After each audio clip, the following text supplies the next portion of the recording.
प्रधानमंत्री ने गुजरात में गुरु पूरब समारोह में किया संबोधित। कहा, गुरु नानक देव जी के संदेश पूरी दुनिया तक नई ऊर्जा के साथ पहुंचाने के हुए प्रयास। सरकार ने किया बहुप्रतीक्षित करतारपुर साहिब कॉरिडोर का निर्माण। पीएम ने समाज में गुरुओं के योगदान को किया नमन। कहा, राष्ट्र के चिंतन, राष्ट्र की आस्था और अखंडता सिख गुरुओं की महान तपस्या से हो सुरक्षित।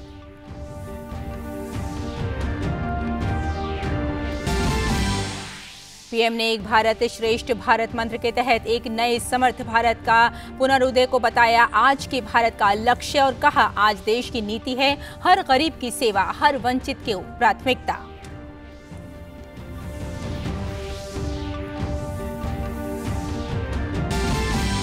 अटल बिहारी वाजपेयी और महामना पंडित मदन मोहन मालवीय की जयंती पर देश कर रहा है उन्हें याद। अटल जी की समाधि पर हुई सर्वधर्म प्रार्थना सभा। राष्ट्रपति, प्रधानमंत्री ने दी श्रद्धांजलि। संसद के केंद्रीय कक्ष में भी प्रधानमंत्री समेत कई गणमान्य व्यक्तियों ने किया महामना और वाजपेयी जी को नमन।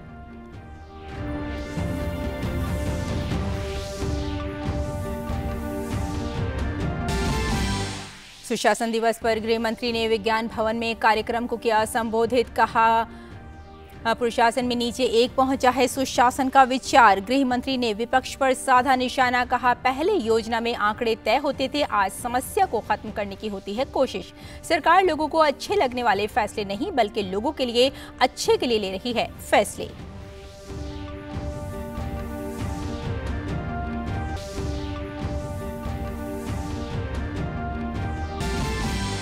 ओमिक्रॉन संक्रमण मामले में हो रही बढ़ोतरी के मद्देनजर केंद्र कर रही है 10 राज्यों में केंद्रीय टीमों की तैनाती। महाराष्ट्र में भी आज से रात्रि कर्फ्यू लागू। देश में ओमिक्रॉन संक्रमण की संख्या बढ़कर हुई 415।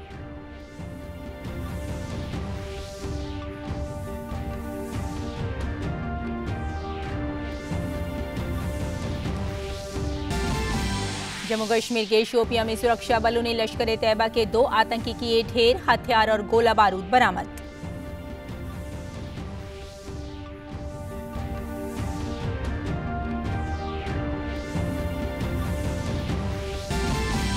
अमेरिकी स्पेस एजेंसी नासा आज करेगा James Webb space telescope launch. अंतरिक्ष में ये टेलीस्कोप करीब 15 लाख किलोमीटर की ऊंचाई पर किया जाएगा स्थापित।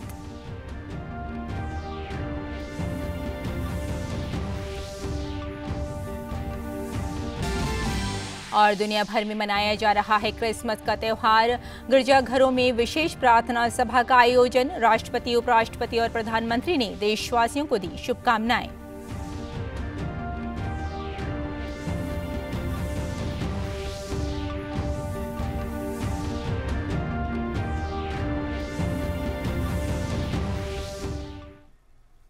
नमस्कार, हिंदी समाचारों में आपका स्वागत है। मैं हूं आपके साथ रेशमा फारूकी। आइए अब विस्तार से खबरों पर नजर डालते हैं। प्रधानमंत्री नरेंद्र मोदी आज वीडियो कॉन्फ्रेंसिंग के जरिए गुजरात के कच्छ में गुरुद्वारा लखपत साहिब में गुरु नानक देव जी के गुरु पर्व समारोह को संबोधित किया। इस मौके पर उन्होंने कहा कि अतीत में लखपत साहिब ने कई झंझावातों को देखा है। 2001 के भूकंप के बाद मुझे गुरु कृपा से इस पवित्र स्थान की सेवा करने का सौभाग्य मिला था। अलग अलग हिस्सों से आए शिल्पियों ने इस स्थान के मौलिक गौरव को संरक्षित किया। आज हमारा गुरुद्वारा लखपत साहिब वैसे ही गौरव के साथ खड़ा है। मेरी तो बहुत अनमोल यादें इस गुरुद्वारे के साथ जुड़ी हैं। 2001 के भूकंप के बाद मुझे गुरु कृपा से इस पवित्र स्थान की सेवा करने का सौभाग्य मिला था। मुझे याद है तब देश के अलग अलग हिस्सों से आए शिल्पियों ने, कारीगरों ने इस स्थान के मौलिक गौरव को संरक्षित किया। प्राचीन लेखन शैली से यहां की दीवारों पर गुरुवाणी अंकित की गई। इस प्रोजेक्ट को तब यूनेस्को ने सम्मानित भी किया था। प्रधानमंत्री ने कहा कि गुरु नानक देव जी और उनके बाद हमारे अलग अलग गुरुओं ने भारत की चेतना को तो प्रज्वलित रखा ही है, भारत को भी सुरक्षित रखने का मार्ग बनाया। गुरु नानक देव जी ने अपने संवादों में कहा है, गुर प्रसादी तनु हरि लाभ है, मिटे अज्ञान होई उजियारा। अर्थात गुरु के प्रसाद से ही हरि लाभ होता है, यानी ईश्वर की प्राप्ति होती है और अहम का नाश होकर प्रकाश फैलता है। हमारे सिख गुरुओं ने भारतीय समाज को हमेशा इसी प्रकाश से भरने का काम किया है। पूर्व प्रधानमंत्री अटल बिहारी वाजपेयी की जयंती पर नई दिल्ली स्थित सदैव अटल समाधि स्थल पर राष्ट्रपति रामनाथ कोविंद, प्रधानमंत्री नरेंद्र मोदी, लोकसभा अध्यक्ष ओम बिरला, भाजपा के राष्ट्रीय अध्यक्ष जेपी नड्डा, रक्षा मंत्री राजनाथ सिंह और गृह मंत्री अमित शाह सहित कई केंद्रीय मंत्रियों, कई भाजपा नेताओं और अन्य लोगों ने भी उन्हें श्रद्धांजलि दी। इस मौके पर सदैव अटल समाधि स्थल पर प्रार्थना सभा का भी आयोजन किया गया। इस प्रार्थना सभा में राष्ट्रपति, प्रधानमंत्री सहित सभी गणमान्य व्यक्तियों ने हिस्सा लिया।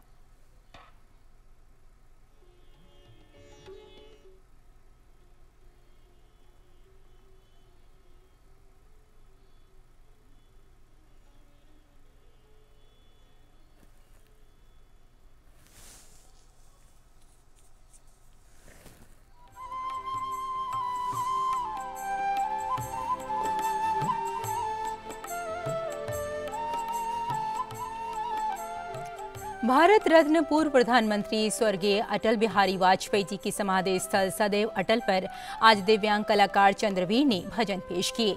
प्रधानमंत्री नरेंद्र मोदी ने इस दिव्यांग कलाकार से बातचीत कर उसका हौसला बढ़ाया।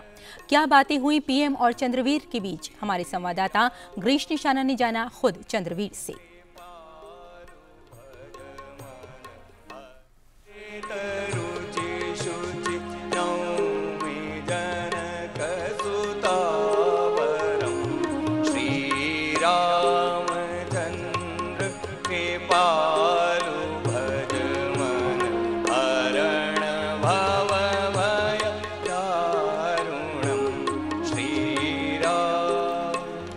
चंद्रवीर जी ने पूर्व प्रधानमंत्री स्वर्गीय अटल बिहारी वाजपेयी जी की जयंती के मौके पर भजन पेश किए। बात करते हैं, कैसा लगा आज आपको? अटल जी के जन्मदिन पर एक ऐसी प्रार्थना सभा में आना जिसमें महामहिम राष्ट्रपति जी, आदरणीय प्रधानमंत्री जी और तमाम गणमान्य व्यक्ति शिरकत कर रहे हों, ये मेरे लिए वैसे ही बहुत सौभाग्य का विषय है।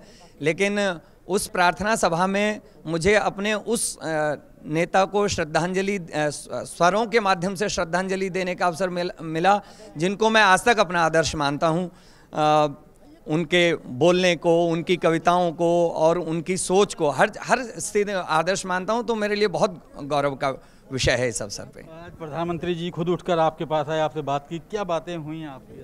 प्रधानमंत्री जी की आवाज़ को जब मैंने पहचाना तो मैं खड़ा होना चाह रहा था, लेकिन प्रधानमंत्री जी ने मेरे हाथ पकड़े हुए थे तो मैंने कहा सर मैं खड़ा होना चाहता हूँ। तो बोले नहीं, खड़े मत होइए, खड़े होना है तो अब तो आपको चुनाव में जाना पड़ेगा। तो प्रधानमंत्री नरेंद्र मोदी ने संसद के केंद्रीय कक्ष में महामना पंडित मदन मोहन मालवीय और पूर्व प्रधानमंत्री अटल बिहारी वाजपेयी को उनकी जयंती पर श्रद्धांजलि दी।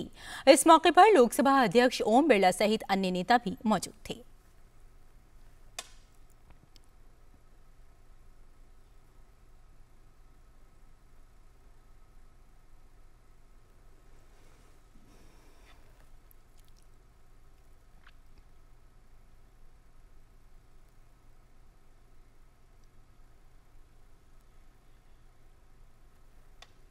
प्रधानमंत्री नरेंद्र मोदी ने पंडित महामना मदन मोहन मालवीय को उनकी जयंती पर याद किया। ट्वीट संदेश में उन्होंने कहा, महान स्वतंत्रता सेनानी, शिक्षाविद और समाज सुधारक महामना पंडित मदन मोहन मालवीय जी को उनकी जयंती पर कोटि कोटि नमन। गृह मंत्री अमित शाह ने पंडित महामना मदन मोहन मालवीय जी को उनकी जयंती पर श्रद्धांजलि अर्पित की।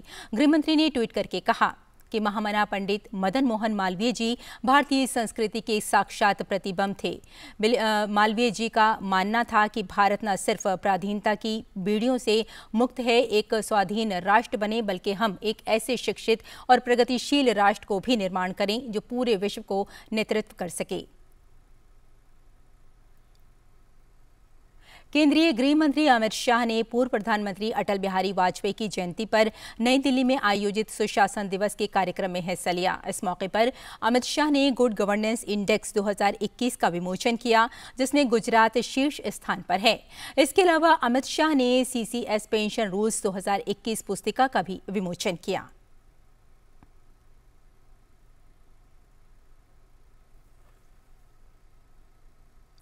इस अवसर पर केंद्रीय गृह मंत्री अमित शाह ने कहा कि आधुनिक भारत में सुशासन शब्द जिन्होंने सही अर्थ में जमीन पर उतारने का काम किया वो हमारे अटल जी थे। अटल जी ने एक विचारधारा को लेकर अपना पूरा जीवन समर्पित किया। अटल जी ने पूरे जीवन एक विचारधारा को लेकर अपना जीवन समर्पित किया। देश के प्रधानमंत्री बने तब कई सारे ऐसे फैसले किए जो देश के गौरव के साथ जुड़े थे, सालों से लंबित। बहुत कम कालखंड मिला, मिली जुली सरकार थी, ढेर सारी मर्यादाएं थी, फिर भी उन्होंने ये पूरा प्रयास किया कि आने वाले दिनों में सरकारें कैसी चलनी चाहिए, इसका एक मजबूत और अच्छा उदाहरण भारत के लोगों के सामने रखा जाए। केंद्रीय गृह मंत्री ने अपने संबोधन में कहा कि सुशासन का कॉन्सेप्ट दिल्ली से निकलकर गांवों तक पहुंचाने का कार्य हुआ है। सुशासन सप्ताह मनाने का जो निर्णय देश के प्रधानमंत्री जी ने किया और अमृत महोत्सव, आजादी के अमृत महोत्सव के वर्ष में किया, इससे इस सुशासन सप्ताह का कंसेप्ट, सुशासन का कंसेप्ट दिल्ली से निकलकर, राज्य की राजधानी से निकलकर, जिलों से गुजरते हुए गांव तक पहुंचाने का काम हुआ है। और ढेर सारे गांवों में पटवारी से लेकर यहां पर भारत सरकार के मंत्रिमंडल सचिव तक ये पूरी व्यवस्था को आज सुशासन सप्ताह का परिचय हो गया, सुशासन शब्द का परिचय हो गया। वहीं केंद्रीय मंत्री जितेंद्र सिंह ने कहा कि साल 2014 के बाद जनता की शिकायतों का निपटारा तेजी से किया जा रहा है। जब 2014 में ये सरकार आई तो साल भर में हमारे ग्रीवेंस सेल में 2 लाख शिकायतें आया करती थी। आज बढ़कर उनकी संख्या लगभग 25 लाख हो चुकी है, 12-13 गुना वृद्धि। और इसलिए हुआ कि कड़ी मेहनत और कड़ी समर्पण के साथ दिन रात मेहनत करके हमने एक टाइमलाइन फिक्स की। लोगों में ये विश्वास पैदा हुआ कि जो वो शिकायत करते हैं उसका निवारण होता है, वरना शिकायतें पहले पड़ी रहती, लोगों का विश्वास उठ गया था। प्रति सप्ताह हम इसका आंकलन करने लगे, 95 से 100% प्रति सप्ताह इसका निवारण हो लगा। और बुलेटिन में फिलहाल यहाँ लेते हैं एक छोटा सा ब्रेक, जल्द हाजिर होते हैं। आप देखते रहिए DT न्यूज़।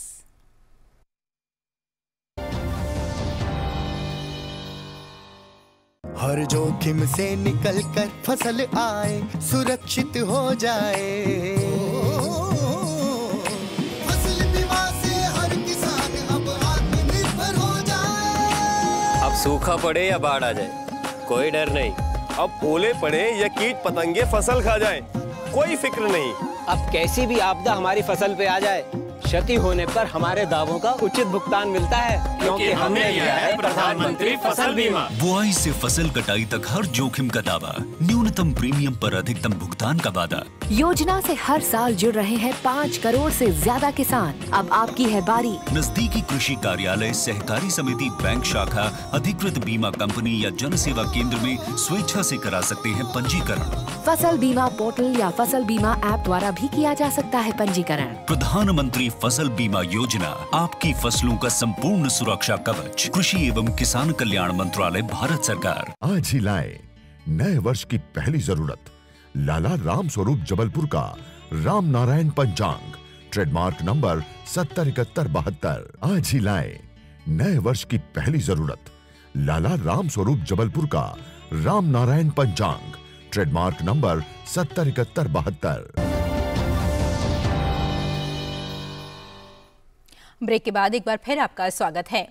पूर्व प्रधानमंत्री अटल बिहारी वाजपेयी जी की जयंती सुशासन दिवस के अवसर पर उत्तर प्रदेश के मुख्यमंत्री योगी आदित्यनाथ ने आज लखनऊ में राज्य के विद्यार्थियों हेतु 1 करोड़ निःशुल्क टैबलेट व स्मार्टफोन वितरण अभियान का शुभारंभ किया। इस दौरान उनके साथ केंद्रीय मंत्री धर्मेंद्र प्रधान भी मौजूद रहे। इस मौके पर उन्होंने कहा कि युवाओं को बड़ी सोच रखनी चाहिए जिससे वे जीवन में बड़ा काम कर सकें।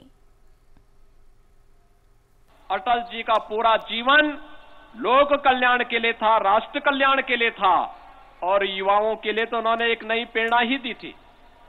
अटल जी ने एक बात कही थी, उन्होंने कहा था और मैं आप सभी युवाओं से कहना चाहूंगा, अटल जी ने कहा था कि छोटे मन से कोई बड़ा नहीं होता और टूटे मन से कोई खड़ा नहीं होता। याद रखना युवा साथियों, सोच कभी छोटी नहीं होनी चाहिए। बड़ी सोच होगी तो विराट सोच आपके व्यक्तित्व को भी एक नई विराटता प्रदान करेगी। और देश में भी ओमिक्रॉन वेरिएंट के मामलों में प्रतिदिन हो रही बढ़ोतरी को देखते हुए केंद्रीय स्वास्थ्य मंत्री ने ऐसे 10 राज्यों में केंद्रीय टीमों की तैनाती करने का फैसला लिया है जहां ओमिक्रॉन वेरिएंट के साथ अन्य वेरिएंट के मामले ज्यादा हैं और टीकाकरण की गति कम है। इस टीम में अलग अलग क्षेत्र के विशेषज्ञ और केंद्रीय नोडल अधिकारी रहेंगे। टीम हर दिन शाम को केंद्र को रिपोर्ट भेजेगी। टीम 3 से 5 दिन तक राज्य के स्वास्थ्य अधिकारियों के साथ मिलकर काम करेगी। स्वास्थ्य मंत्रालय के अनुसार ये मल्टी डिसिप्लिनरी टीमें केरल, महाराष्ट्र, तमिलनाडु, पश्चिम बंगाल, मिजोरम, कर्नाटक, बिहार, उत्तर प्रदेश, झारखंड और पंजाब में तैनात की जाएगी। केंद्रीय टीम सर्विलांस और कंटेनमेंट सहित कॉन्ट्रैक्ट ट्रेसिंग का काम करेगी। टीम ये सुनिश्चित करेगी कि जो क्लस्टर हैं वहां से सैंपल पर्याप्त मात्रा में जीनोम सीक्वेंसिंग के लिए भेजी जाए। साथ ही कोविड उपयुक्त व्यवहार का पालन सुनिश्चित करवाने पर जोर देगी। कोविड उपयुक्त व्यवहार का पालन सुनिश्चित करने के अलावा टीम ये भी देखेगी कि अस्पतालों में पर्याप्त मात्रा में बेड, एम्बुलेंस, वेंटिलेटर और मेडिकल ऑक्सीजन पर्याप्त उपलब्ध हैं कि नहीं।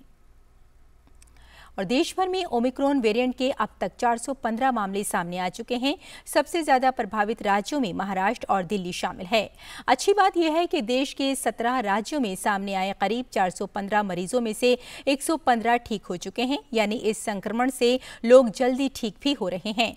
महाराष्ट्र में सबसे ज्यादा 108 मामले देखने को मिले हैं, जिसमें से 42 मरीज स्वस्थ हो चुके हैं। वहीं राजधानी दिल्ली में भी 79 मामले सामने आए हैं। महाराष्ट्र में ओमिक्रॉन के मामलों में हो रही बढ़ोतरी को देखते हुए नाइट कर्फ्यू का ऐलान किया गया। रात 9 बजे से सुबह 6 बजे तक प्रतिबंध रहेंगे। सिर्फ जरूरी सेवाएं खुली रहेंगी। इसके अलावा सरकार ने कोरोना को लेकर नई गाइडलाइन भी जारी कर दी है। जारी गाइडलाइंस के मुताबिक क्रिसमस और न्यू ईयर को देखते हुए महाराष्ट्र में किसी भी तरह के जमावड़े पर रोक लगा दी गई है। यहाँ नाइट कर्फ्यू के दौरान 5 से ज्यादा लोग भी इकट्ठे नहीं हो पाएंगे। शादियों में बंद हॉल में 100 लोगों की इजाजत होगी, जबकि खुली जगहों पर कुल क्षमता का 25% या 250 लोग इकट्ठे हो पाएंगे। यही राजनीतिक धार्मिक आयोजनों पर भी लागू होगा। स्पोर्ट्स इवेंट के दौरान क्षमता के सिर्फ 25% लोगों को शामिल होने की इजाजत होगी। Hotel, restaurant, gym, spa, cinema hall में कुल क्षमता के 50% लोग बैठ सकेंगे। महाराष्ट्र में पिछले 24 घंटों में ओमिक्रॉन के 20 नए केस सामने आए हैं। मुंबई में 11 केस, पुणे में 6, सतारा में 2 और अहमदनगर में 1 केस मिला है। अब तक महाराष्ट्र में ओमिक्रॉन के 108 मामले सामने आ चुके हैं। और कोरोना वायरस के नए वेरिएंट ओमिक्रॉन को देखते हुए राज्य सरकारों ने एहतियाती कदम उठाने शुरू कर दिए हैं। उत्तर प्रदेश और मध्य प्रदेश के बाद अब हरियाणा और गुजरात सरकार ने नाइट कर्फ्यू लगाने का ऐलान कर दिया है। आदेश के मुताबिक राज्य में हर रात 11 बजे से सुबह 5 बजे तक नाइट कर्फ्यू लगा होगा। हरियाणा और गुजरात में क्रिसमस की रात से हर रात नाइट कर्फ्यू की घोषणा कर दी गई है। वर्तमान में कोविड स्थिति को देखते हुए 25 दिसंबर से अहमदाबाद, वडोदरा, सूरत, राजकोट, भावनगर, जामनगर, गांधीनगर और जूनागढ़ में रात 11 बजे से सुबह 5 बजे तक नाइट कर्फ्यू लगा रहेगा। पहले यहां रात को 1 बजे से लेकर सुबह 5 बजे तक रात्रि कर्फ्यू था। अब इसे 11 बजे से सुबह 5 बजे तक रात्रि कर्फ्यू लागू रहेगा। केरल के अलपुझा में 2 नेताओं की हत्या पर केंद्रीय मंत्री वी मुरलीधरन ने केरल सरकार पर आरोप लगाते हुए कहा कि सरकार इस मामले पर राजनीति कर रही है। वहीं सरकार आरएसएस को बदनाम करने का प्रयास भी कर रही है। The state government is trying to utilize this issue of the opportunity of the twin murders in Alleppey to denigrate RSS. First of all, SDPI and RSS cannot be equated. One is a terrorist organization. RSS is a nationalist organization. They should book everybody without considering his party, color, anything, religion, community, anything. और उत्तर प्रदेश के कानपुर में बड़े इत्र कारोबारी पीयूष जैन के घर पर आज फिर जीएसटी महानिदेशालय की छापेमारी जारी रही। छापेमारी में अब तक 177.45 करोड़ से अधिक राशि बरामद की गई है। कारोबारी के घर नोटों का ढेर देखकर छापा मारने पहुंची टीम की आंखें भी फटी की फटी रह गई। टीम को नोट गिनने के लिए 6 मशीनें मंगानी पड़ी। वहीं इत्र कारोबारी के बेटे प्रत्यूष जैन को डीजीजीआई टीम ने कल हिरासत में भी ले लिया था। पीयूष जैन के घर कानपुर के जूही स्थित घर में एक तहखाने में भी मिला है। इतने कैश को गिनने के लिए स्टेट बैंक ऑफ इंडिया की मदद लेनी पड़ी। जम्मू कश्मीर के शोपिया के चौगाम इलाके में सुरक्षा बलों ने मुठभेड़ में 2 आतंकियों को मार गिराया। दोनों आतंकी लश्कर ए तैयबा आतंकी संगठन से संबंधित थे। आतंकियों के पास से हथियार और गोला बारूद बरामद हुए हैं। चौगाम इलाके में आतंकियों की मौजूदगी की सूचना मिलने के तुरंत बाद ही एसओजी, सेना की 44 आरधार बटालियन और सीआरपीएफ के संयुक्त दल ने इलाके को घेर कर तलाशी अभियान शुरू किया। तलाशी अभियान के दौरान क्षेत्र में छिपे आतंकियों ने सुरक्षा बलों को पास आते देखकर गोलीबारी की, जिसके बाद मुठभेड़ शुरू हो गई। कश्मीर के पुलिस महानिरीक्षक विजय कुमार ने कहा कि मारा गया एक आतंकवादी पिछले 1 साल से सक्रिय था और सिविलियन की हत्या ग्रेनेड फायरिंग में शामिल था। शोपियन में जो मोहल्ला है चौगांव, उसमें लश्कर तैयबा का 2 टेररिस्ट छिपा हुआ है। आर्मी, पुलिस, सीआरपी मिलकर कॉर्डन डाला। कॉर्डन डालने के बाद मिलिटेंट ने अंदर से फायर किया। फिर भी ऑपरेशन को हम लोग रोक दिए और सिविलियन को वेकेट किए। आज मॉर्निंग फिर से इनकाउंटर रिज्यूम हुआ, जिसमें लश्कर तैयबा का 2 टेररिस्ट मारा गया। उसमें एक टेररिस्ट पिछले 1 साल से एक्टिव था, बहुत सारे सिविलियन के लिए इन्वॉल्व था, सिक्योरिटी फोर्स और ग्रेनेड फायरिंग में इन्वॉल्व था। दूसरा मिलिटेंट अभी रिसेंटली ज्वाइन किया था। अभी एरिया को और सैनिटाइज कर लेते हैं। हो सकता है कि कोई लाइव ग्रेनेड वगैरह एम्यूनेशन हो जिससे किसी को हार्म न पहुँचे, तो उसको एरिया को सैनिटाइज करके हम छोड़ देंगे। और राजस्थान लोक सेवा आयोग अपना 73वां स्थापना वर्ष मना रहा है। देखते हैं ओपी यादव की ये रिपोर्ट।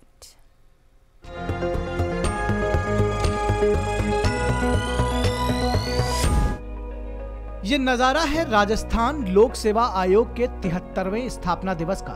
आयोग के स्वर्णिम इतिहास में पहली बार आयोजित किए गए स्थापना दिवस के इस तरह के अनूठे कार्यक्रम के शिल्पकार और आयोग के कार्यवाहक अध्यक्ष डॉक्टर शिव सिंह राठौर ने कहा कि यूपीएससी की तर्ज पर पहली बार दिसंबर 2022 तक का 73 परीक्षाओं का रिक्रूटमेंट कैलेंडर जारी किया गया है। आयोग की ओएसएम प्रणाली भी देश के अन्य लोक सेवा आयोगों के लिए एक नजीर है। जो राजस्थान का युवा बेरोजगार है, उसके अंदर एक विश्वास पैदा होगा कि राजस्थान लोक सेवा आयोग ने पहली बार 73 परीक्षाओं का एक साथ कैलेंडर जारी किया है। ओएसएम की प्रणाली जिसको अनेकों लोक सेवा आयोग राजस्थान से सीख कर जा रहे हैं और उसको इम्प्लीमेंट कर रहे हैं, ये हमारे लिए सबसे बड़े गौरव की बात है। राजस्थान पब्लिक सर्विस कमीशन का इतिहास बहुत गौरवशाली है। हमने कंप्यूटराइजेशन इतना मजबूती से किया कि केवल 2 साल के अंदर देश का सर्वोच्च पुरस्कार राजस्थान पब्लिक सर्विस कमीशन को मिला। इस अवसर पर कार्यक्रम को संबोधित करते हुए आयोग के सदस्य डॉक्टर जसवंत सिंह राठी ने कहा, आयोग का ध्यान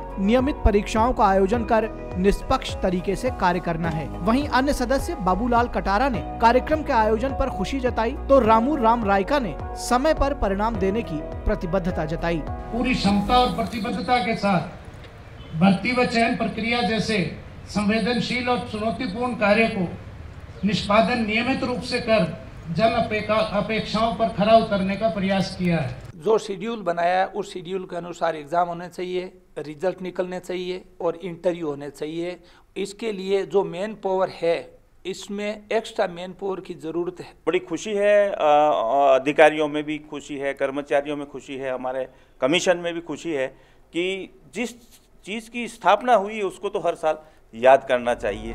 इस दौरान आयोग में कार्यरत डॉक्टर संगीता आर्या ने आयोग के सदस्यों और प्रदेशवासियों को 73वें स्थापना दिवस की बधाई दी, तो वहीं दूसरी सदस्य राजकुमारी गुर्जर ने स्थापना दिवस मनाने की इस नई परंपरा का स्वागत किया। आज हमने एक टीम के रूप में इसको पूरा मनाने का निश्चय किया और बहुत ही कम अंतराल में, हमने बहुत कम समय था फिर भी हमने बहुत अच्छे से आज इसका आयोजन किया, जिसकी खुशी हमारे पूरे आरपीएससी परिवार को, और मैं सबको इसकी बधाई देना चाहूँगी। इसमें एक नई परंपरा चालू हुई है, जो हमारे पीएससी के जो नए आयाम, जो नई तकनीकियाँ और जो नए पोर्टल स्थापित हुए, जैसे प्री लिटिगेशन कमेटी हुई बनी, ये एक लंबी यात्रा है।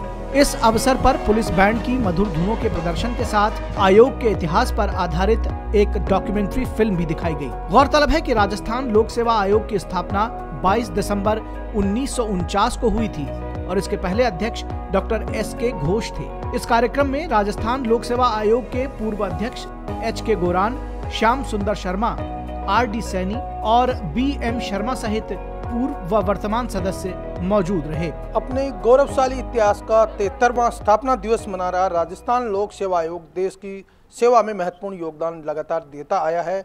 निश्चित तौर पर 72 साल की इस गौरवशाली यात्रा में इन्होंने न केवल प्रतियोगी परीक्षाएं समय पर आयोजित की, बल्कि छात्रों को निष्पक्ष तरीके से चयन कर समाज और राष्ट्र सेवा के लिए मानव संसाधन देने का महत्वपूर्ण काम भी किया।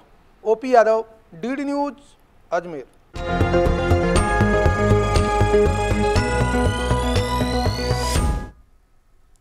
और क्रिसमस का त्यौहार आज पूरे देश में हर्षोल्लास से मनाया जा रहा है। प्रभु यीशु के जन्मदिन के उपलक्ष्य में क्रिसमस मनाया जाता है। इस अवसर पर गिरजाघरों में रंग बिरंगी रोशनियों से भव्य सजावट की गई है। वहीं क्रिसमस के दिन गिरजाघरों में कैंडल जलाने की भी विशेष परंपरा है। इस दिन लोग यीशु की याद में मोमबत्तियां जलाते हैं। उनकी मान्यता है कि ये उनके जीवन में प्रकाश और तरक्की लाता है।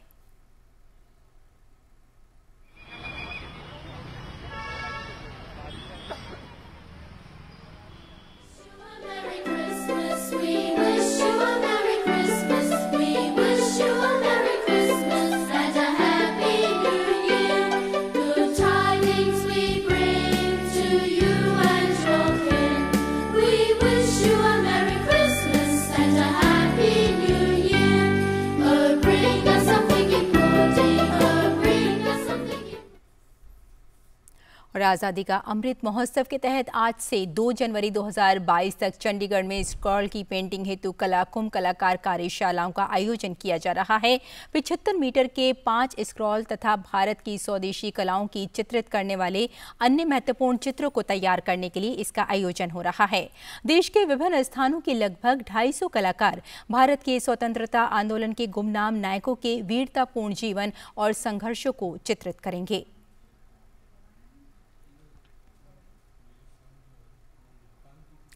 और अमेरिकी स्पेस एजेंसी नासा आज James Webb space telescope launch करेगा। अंतरिक्ष में ये टेलीस्कोप करीब 15 लाख किलोमीटर की ऊंचाई पर स्थापित किया जाएगा। इसे फ्रेंच गुयाना स्थित लॉन्चिंग बेस से अंतरिक्ष में भेजा जाएगा। इस टेलीस्कोप की मदद से ग्रह प्रणालियों को मापने और वहां संभावित जीवन की तलाश करने में मदद मिलेगी। साथ ही तारों के निर्माण और आकाशगंगाओं में हो रहे बदलावों पर भी नजर रखी जाएगी। ये टेलीस्कोप अन्य सितारों की परिक्रमा करने वाले ग्रहों के वातावरण का भी अध्ययन करेगा। साथ ही डेटा टूर के ग्रहों पर मौजूद अणुओं और तत्वों को दर्शाएगा। तो इन समाचारों में फिलहाल इतना ही। अनुमति दें। नमस्कार।